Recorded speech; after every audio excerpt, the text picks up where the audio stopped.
Now listen and answer questions 25 to 30. Shall we look at some examples now and say what we think is good or bad about them? I suppose we should start with Amsterdam, as this was one of the first cities to have a bike-sharing scheme. Yes, there was already a strong culture of cycling here. In a way, it's strange that there was such a demand for bike sharing, because you'd have thought most people would have used their own bikes. And yet it's one of the best used schemes.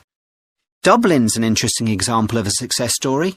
It must be because the public transport system's quite limited. Not really. There's no underground, but there are trams and a good bus network. I'd say price has a lot to do with it. It's one of the cheapest schemes in Europe to join. But the buses are really slow. Anyway, the weather certainly can't be a factor. No, definitely not.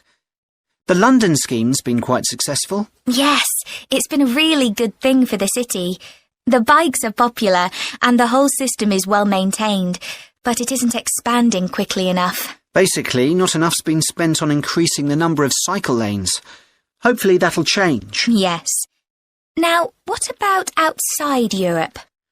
Well, bike-sharing schemes have taken off in places like Buenos Aires. They built a huge network of cycle lanes to support the introduction of the scheme there, didn't they?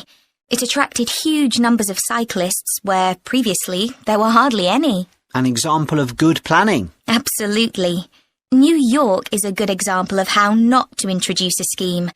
When they launched it, it was more than 10 times the price of most other schemes. More than it costs to take a taxi. Crazy. I think the organisers lacked vision and ambition there. I think so too. Sydney would be a good example to use. I would have expected it to have grown pretty quickly here. Yes. I can't quite work out why it hasn't been an instant success like some of the others. It's a shame, really. I know. OK, so now we've thought about all the... That is the end of part 3. You now have half a minute to check your answers to part 3.